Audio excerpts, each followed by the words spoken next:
வணக்கம் முத்துக்குமார். நம்ம தமிழ் ஷாட் சேனலை சப்ஸ்கிரைப் பண்ணுற அனைவருக்கும் என்னுடைய மனமார்ந்த நன்றி. எல்லோரும் வந்து டிஸ்க்ளைமர் நோட் பண்ணிக்கோங்க, அண்டர்ஸ்டாண்ட் பண்ணிக்கோங்க. நான் வந்து செபியில் பதிவு பெற்ற ஆய்வாளர் கிடையாது, செபி ரிஜிஸ்டர்டு கிடையாது. நம்ம சேனலுக்கு உள்ள அனைத்து தகவல்களும் ஒன்லி ஃபார் எஜுகேஷனல் பர்பஸ் மட்டும்தான். இதில் எதுவும் ரெக்கமெண்டேஷன்ஸோ டிப்ஸோ கிடையாது. ஸோ நீங்கள் இன்வெஸ்ட்மெண்ட் பண்ணுறதுக்கு முன்னாடி உங்களுடைய செபியில் பதிவு பெற்ற ஆய்வாளர்கிட்ட வந்து கேட்டுக்கோங்க. ஓகே, சரி. இப்போ இந்த வீடியோவில் வந்து நம்ம என்ன பண்ண போகிறோம் அப்படின்னு பார்த்தீங்கன்னா, அதானி குரூப் வந்து லாஸ்ட் ட்ரேடிங் டே அன்றைக்கி மிகப்பெரிய அளவில் இறங்குச்சு. இதை வந்து நம்ம ஸ்டாக் மார்க்கெட்டில் அதானி குரூப் மேலே ஒரு கேஸ் வந்து ஃபைல் பண்ணுறதுக்கு அமெரிக்க பங்குச்சந்தை ஆணையம் வந்து முயற்சி செய்கிறாங்க. அதனால் அதானி குரூப் இறங்கியிருக்கு. இது ஸ்டாக் மார்க்கெட்டு வியூவில் நம்ம பார்க்குறோம். இது இல்லாமல் அடுத்து ஜியோ பொலிட்டிக்ஸ் வியூவில் கொஞ்சம் லைட்டாக அதை டேரெக்ஷன் திருப்பி பார்க்கணும். ஓகேவா? இது வேறு ஆங்கிளில் நம்ம ட்ரை பண்ணி பார்க்கணும், இது என்னென்ன மாதிரி நடக்குதுன்னு சொல்லிட்டு. இதுக்கான முழு ஹிஸ்ட்ரியை வந்து நம்ம தெரிஞ்சுக்கிட்டால் தான் இதனுடைய மொத்த இன்ஃபர்மேஷன் நமக்கு புரிய வரும். ஆனால் இது என்ன புரிஞ்சாலும் கடைசியில் பாதிக்கப்பட போகிறது யார் அப்படின்றது தான் அங்கே கேள்விக்குறி. ஓகே, முதல் விஷயம் வந்து அதானி குரூப் வந்து வேகமாக வளர்ந்துக்கிட்டே வந்துச்சு. ஓகே, அதானி குரூப் வேகமாக வளர்ந்து கொண்டே வந்தது. நம்ம வளர்ந்துக்கிட்டே வரும்பொழுது அதானி ஸ்டாக்ஸ் எல்லாமே மேலே வந்தது. அப்போ வந்து ஒரு குறிப்பிட்ட ஆண்டுகளுக்கு முன்னாடி இந்தியாவில் மிகப்பெரிய பணக்காரர்கள் லிஸ்ட்டில் வந்து நம்பர் 1க்கு வந்துட்டார் அவர்.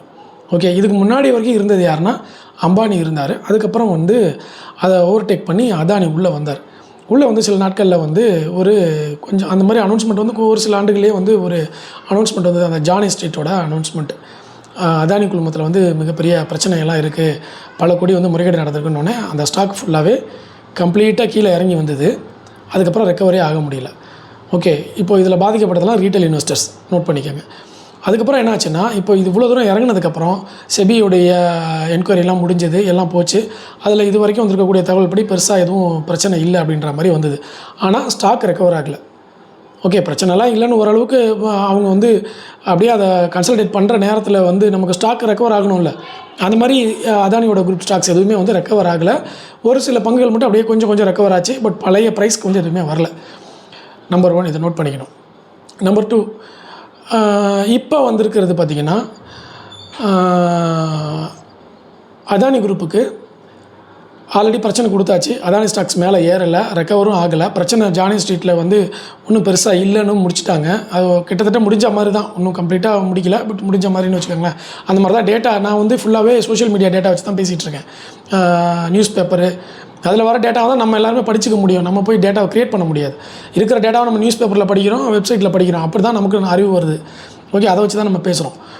ஸோ அந்த மாதிரி பார்த்த தகவல்களில் இப்போ வேறு எந்த ரீசனும் இல்லை. இப்போ திருப்பி என்ன பண்ணிட்டாங்க, அமெரிக்க பங்குச்சந்தை ஆணையம் வந்து ஒரு அந்த கேஸை வந்து அரசாங்கத்தின் மூலயமா அனுப்பணும்னு சொல்லிட்டு சம்மன் அனுப்புறதுக்கு ட்ரை பண்ணுறாங்கன்னு இந்த நியூஸ் வந்த உடனே பங்குச்சந்தை திருப்பி கீழே விழுந்துருச்சு.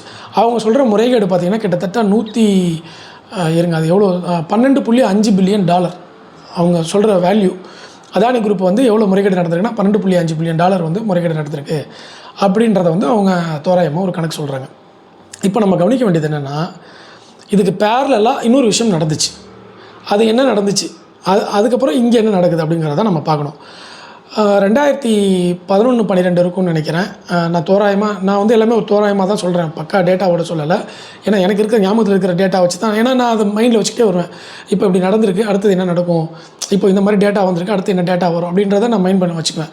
ஓகேவா? அந்த மாதிரி பண்ணும் பொழுது இந்தியாவில் வந்து ஒரு எரிவாயு திட்டத்துக்கு வந்து ரிலையன்ஸ் இண்டஸ்ட்ரீஸ், அம்பானியுடைய ரிலையன்ஸ் இண்டஸ்ட்ரீஸ், இப்போ அதானிக்கு அதை முடிஞ்சது இல்லையா, அதை அப்படியே ஒரு பக்கம் வச்சுக்கோங்க.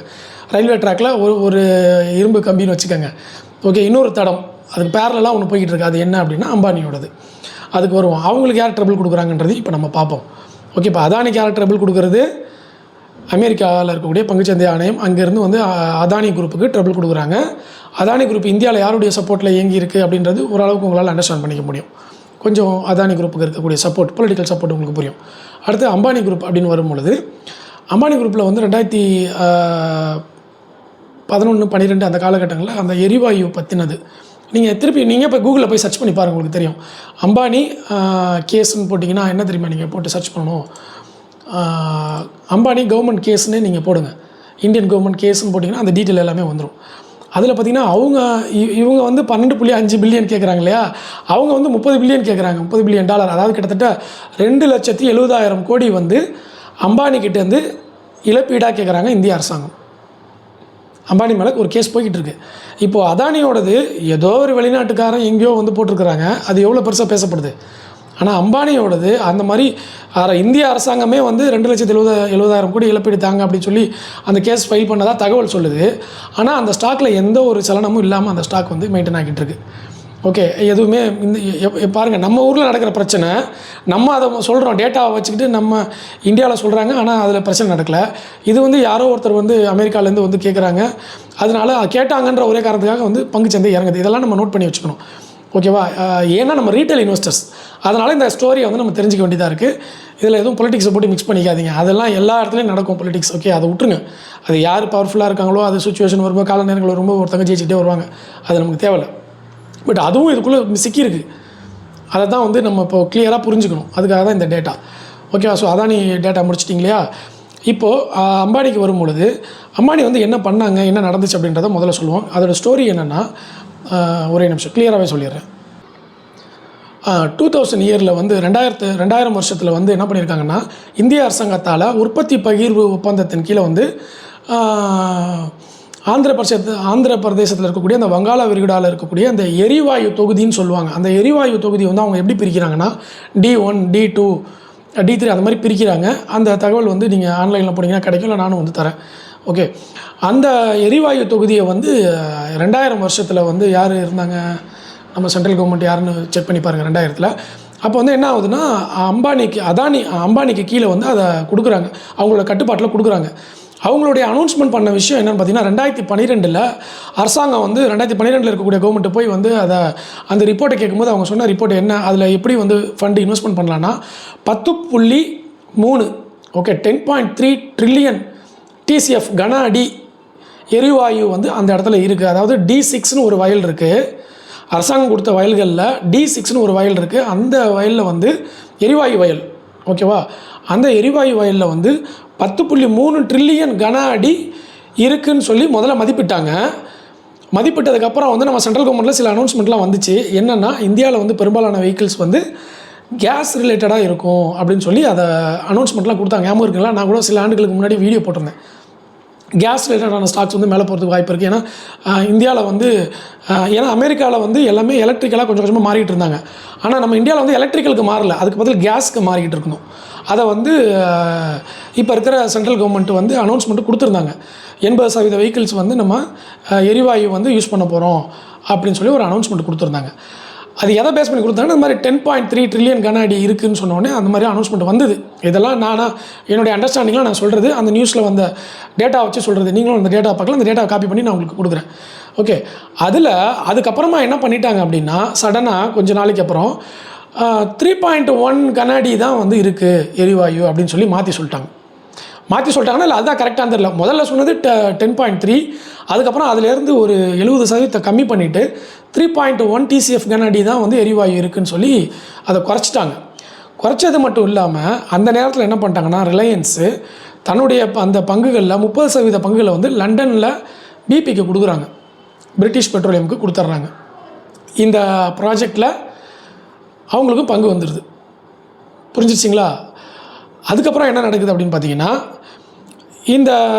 இந்த எரிவாயுலேருந்து எடுக்கக்கூடிய அந்த எல்லா ப்ரொடக்ஷன் எல்லாமே வந்து கொஞ்சம் கொஞ்சமாக ஒரு விஷயமாக அவங்க சொல்கிறாங்க, எங்களால் எடுக்க முடியல, அந்த இடத்துல வந்து இந்த பிரச்சனை இருக்குது, இந்த இடத்துல வந்து நீரோட்டம் அதிகமாக இருக்குது, அந்த மாதிரி டெக்னிக்கலான டேட்டாஸ் அதெல்லாம் நீங்கள் படிச்சிங்கன்னா உங்களுக்கு புரியும். ஓகே, அவங்க என்ன சொல்கிறாங்கன்னா, அதை வந்து எங்களால் பண்ண முடியல, இன்னும் மேற்கொண்டு எங்களுக்கு பணம் வேணும் அப்படின்னு சொல்கிறாங்க. அதை அவங்க சொன்ன டேட்டில் அவங்க சொன்ன மாதிரியான இதில் வந்து அந்த எரிவாயுலேருந்து எடுத்து அரசாங்கத்துக்கு சப்ளை பண்ணலை. ஓகேவா? இப்போ அதைத்தான் வந்து அரசாங்கம் என்ன சொல்கிறாங்க, எங்களுக்கு தர வேண்டியது அந்த எரிவாயு சப்ளைன்னு சொல்லி நீங்கள் எடுத்து அந்த இடத்துலேருந்து எங்களுக்கு எதுவுமே தரல, இதனால் ஏற்பட்டக்கூடிய இழப்பு பார்த்திங்கன்னா 2,75,000 கோடின்னு அரசாங்கம் மதிப்பிட்டு அந்த பணத்தை வந்து ரிலையன்ஸ் இண்டஸ்ட்ரியில் கேட்குறாங்க. இதுதான் இப்போ போயிட்டுருக்கிற கேஸ். ஓகே, ஃபஸ்ட்டு விஷயம் என்னாச்சு, அதானி உள்ளே வந்தார். அதானி உள்ளே வந்தோடனே அம்பானியை விட மேலே போனாங்க. மேலே போனவுடனே அதானியை வந்து கீழே இறக்குறாங்க. ஓகே, ஒரு பிரச்சனை சொல்லி கீழே இறக்குறாங்க. அதுக்கு முன்னாடியே வந்து இவர் மேலே ஒரு கேஸ் வந்துடுது. யார் மேலே? அம்பானி மேலே ஒரு கேஸ் வந்துடுது. அதுக்கப்புறம் அதானிக்கும் ஒரு கேஸை வந்து ஜானி எஸ்டேட் போடுறாங்க. இவர் மேலே ஒரு கேஸு, இவர் மேலே ஒரு கேஸு. இவரோடது ஸ்டாக் இறங்கல, இவரோடது இறங்கிடுது. இப்போ திருப்பி என்ன நடக்குது, இந்த தடவை ஏன் வந்து அதானியோட கேஸை ரொம்ப அக்ரெசிவாக எடுக்கிறாங்க அமெரிக்காவில் அப்படின்றதையும் சொல்கிறேன். இந்த கேஸ் இப்போது இந்திய அரசாங்கம் வந்து அம்பானி மேலே போட்டிருந்தாங்க இல்லையா, அந்த கேஸுடைய தீர்ப்பு இப்போ 2026 மிட்டில் வந்து கண்டிப்பாக வந்துரும்னு ஒரு அசம்ஷனில் ரியூட்டர்ஸ் வந்து போட்டிருக்காங்க. மீடியா ரிப்போர்ட் வந்து போட்டிருக்கு. 2026 மிடில் வந்து இது முடிவுக்கு வரும் அப்படின்ற மாதிரி போட்டிருக்காங்க. சப்போஸ் இது வந்து அம்பானிக்கு எதிராக முடிஞ்சதுன்னா, ரிலையன்ஸ் குரூப்புக்கு எதிராக முடிஞ்சதுன்னா அவங்களுக்கு ஒரு மிகப்பெரிய நஷ்டத்தை சந்திக்கும். ஓகேவா? இப்போது அதை தடுக்கணும்னு அதை கையில் எடுத்துருக்கிறது யார்? இந்திய அரசாங்கம். இப்போ இந்திய அரசாங்கத்துக்கு இன்னொரு சப்போர்ட்டர் யார் அப்படின்னு உங்களுக்கு தெரியும். இப்போ இதில் வந்து என்ன நடக்குது, இந்த இந்திய அரசாங்கத்துடைய இந்த இடத்துலன்னா, இப்போ அதானி குரூப்புக்கும் வந்து ஒரு ப்ரெஷர் கொடுக்குறாங்க. நீங்களும் வந்து எங்களுக்கு இவ்வளோ பிரச்சனை பண்ணியிருக்கிறீங்க, ஸோ $12 பில்லியன் வந்து உங்கள் இதுலேயும் கேஸ் இருக்குதுன்னு சொல்லி அவங்களும் ஒன்று கொண்டு வராங்க. ஓகே, இப்போ ரெண்டுமே 2 ட்ராவலில் போகுது. இதில் யார் வின் பண்ண போகிறாங்கன்றது நமக்கு தெரியல. இல்லை ரெண்டுமே பிரச்சனையில் சிக்கினாங்கனாலும், 2 பேரில் யாராவது ஒருத்தர் பிரச்சனையில் சிக்கினாங்கனாலும் பாதிக்கப்பட போகிறது யார்? அந்த நிறுவனங்கள் பாதிக்கப்பட்டாலும் அவங்க வாழ்வாதாரம் ஒன்றும் பெருசாக பாதிக்கப்பட போகிறது கிடையாது. ரீட்டைல் இன்வெஸ்டர்ஸ் ஆனால் நம்ம தான். ஓகே, ஸோ இதுக்கு பின்னாடி என்னென்ன பொலிட்டிக்ஸ் இருக்குங்கிறத வந்து நீங்கள் அண்டர்ஸ்டாண்ட் பண்ணிக்கோங்க. ஓகேவா? அதாவது அம்பானி குரூப்புக்கு எந்த கண்ட்ரிலேருந்து சப்போர்ட் வருது, அதானி குரூப்புக்கு எந்த கண்ட்ரிலேருந்து சப்போர்ட் வருது, அம்பானி குரூப்புக்கு எந்த பொலிட்டிக்கல் பார்ட்டி, அதானி குரூப்புக்கு எந்த பொலிட்டிக்கல், அதெல்லாம் உங்களுடைய அண்டர்ஸ்டாண்டிங் தான். அதெல்லாம் நான் விட்றேன். நம்ம வந்து ஃபினான்ஷியல் ஸ்டாக் மார்க்கெட் ரிலேட்டடாக மட்டும் பேசுவோம். ஓகேவா? ஸோ இப்போ அதெல்லாம் புரிஞ்சு, அந்த பொலிட்டிக்கல் இன்ஃபர்மேஷன், ஜியோ பொலிட்டிக்ஸ் புரிஞ்சிச்சுனாலே உங்களுக்கு எந்த டயத்தில் யார் மேலே கேஸ் வருது, ஏன் இவ்வளோ நாள் இல்லாமல் இப்போ போடுறாங்க, அதெல்லாம் உங்களுக்கு அண்டர்ஸ்டாண்டிங் வந்துடும். இப்போ 2026 அம்பானியோட கேஸுக்கும் வந்து கிட்டத்தட்ட முடிவுக்கு வருதோ இல்லையா, முடிகிற மாதிரி ஒரு சுச்சுவேஷன் கொண்டு வந்தாலே அது வந்து ஒரு டேஞ்சர் ஜோனுக்குள்ளே போயிடும். ஓகே, பெரிய ஒரு கொஸ்டின் மார்க் ஆகிடுச்சு. இப்போது அதே மாதிரி அதானிக்கு ஒரு த்ரெட் வந்துருச்சு. அம்பானிக்கு ஒரு த்ரெட் வந்தால் அதானிக்கு ஒரு த்ரெட் கொடுத்துருவாங்க, அதானிக்கு ஒரு த்ரெட் வந்தால் அம்பானிக்கு ஒரு த்ரெட் கொடுத்துருவாங்க. இந்த மாதிரி 2 பேரும் 2 ட்ராவல் அப்படி போய்கிட்டு இருக்குது. இந்த டேட்டா தான் இப்போ வந்து நம்ம சுற்றி பார்த்துட்ருக்குறோம். ஓகேவா? இதில் வந்து என்னென்னா, நீங்கள் டீப்பாக பார்த்தீங்கன்னா தான், இந்த ஸ்டோரியை கம்பேர் பண்ணி பார்த்தீங்கன்னா தான் இங்கே என்ன நடக்குது, இங்கே என்ன நடக்குதுன்னு தெரியும். அது இல்லாமல் வெறுமன அதானி குரூப்பை மட்டும் பார்த்தாலோ அல்லது வெறுமன அம்பானி குரூப்பை மட்டும் பார்த்தாலோ இந்த எந்த விஷயமும் உங்களுக்கு ரிலேட்டடாக தெரியாது. இதை நீங்கள் ரிலேட் பண்ணி பார்த்தீங்கன்னா தான் இங்கே என்ன நடக்குதுங்கிறது புரியும். இப்போ சொல்யூஷன் எங்கே இருக்குன்னு உங்களுக்கு புரிஞ்சிச்சா? ஏன்னா நீங்கள் என்ன நினச்சிட்டு இருப்பீங்கன்னா, ஒரு தனிப்பட்ட நிறுவனத்துடைய ஃபண்டமெண்டல் அனாலிசிஸில் போய் நின்றுட்டு இருப்பீங்க. இந்த கம்பெனி வந்து இந்த மாதிரி முறைகேடு பண்ணியிருக்காங்களாமே, இப்போ இந்த கம்பெனியை கண்டுபிடிச்சாங்கன்னா இந்த கம்பெனி இறங்கிடும். இது வந்து ஃபண்டமெண்டல் டேட்டா கிடையாது, இது வந்து பொலிட்டிக்கல் பின்னணியில் நடக்கக்கூடிய டேட்டாவாக இது இருக்கிறது அப்படிங்கிறது தான் என்னுடைய அண்டர்ஸ்டாண்டிங்க்கு வருது. இது ஃபண்டமெண்டல் டேட்டாவில் வந்து இல்லை.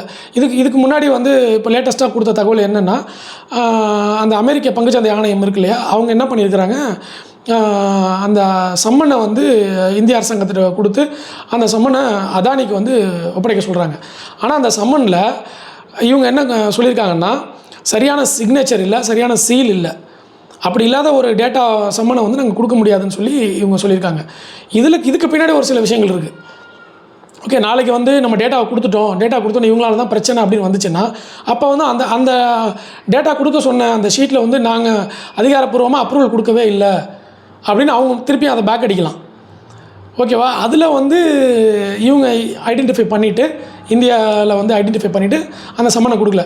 இப்போ திருப்பியும் அமெரிக்க அரசாங்கத்தின் வழியாக ப்ராப்பராக வந்து சம்மன் கொடுக்கணும் அப்படின்னு சொல்லி அவங்க இப்போ கோரிக்கை தான் விடுத்திருக்காங்க. அந்த கோரிக்கை விடுத்ததுக்கே இங்கே வந்து ஸ்டாக் இறங்கி போச்சு 10% அதானி குரூப்பில். ஓகேவா? ஸோ கௌதம் அதானிக்கும் இந்த ரிலையன்ஸ் இண்டஸ்ட்ரீஸ்க்கும் இந்த 2 இஷ்யூஸும் போயிட்டுருக்கு. அம்பானி குரூப்புக்கு இந்திய அரசாங்கம் 2.75 லட்சம் கோடி போட்டிருக்கு. இவங்களுக்கு அப்ராக்சிமேட்டாக 2 லட்சம் கோடிக்கு அமெரிக்க அரசாங்கம் பண்ணிக்கிட்டு இருக்குது. இதுக்கு மேஜர் ரீசன் வந்து அம்பானி குரூப்பில் இன்னொரு விஷயம் கவனிக்க வேண்டியது என்னென்னா, இவங்க அந்த 10.3 கன அடியிலிருந்து 10.3 ட்ரில்லியன் கன அடியிலிருந்து 3 ட்ரில்லியன் கன அடி தான் வந்து எரிவாயு இருக்குதுன்னு சொல்லி ஒரு விஷயம் மாற்றப்பட்டிருக்குது அந்த இடத்துல. அதனுடைய உண்மைத்தன்மை கண்டறியணும். அதுக்கப்புறம் அந்த நேரத்தில் என்ன இருக்குன்னா, அவங்களுடைய ஸ்டேக்ஸில் அந்த எரிவாயு அந்த ப்ராஜெக்ட்ஸ்குள்ளே வந்து பிபி வந்து உள்ளே வந்திருக்கு. லண்டன் சார்ந்த ஒரு நிறுவனம் வந்து அதில் 30% வந்து உள்ளே வந்துட்டாங்க. ஓகே, அவங்க வந்ததுக்கப்புறம் இந்த அனௌன்ஸ்மெண்ட்டெல்லாம் ஒன்றா வருது.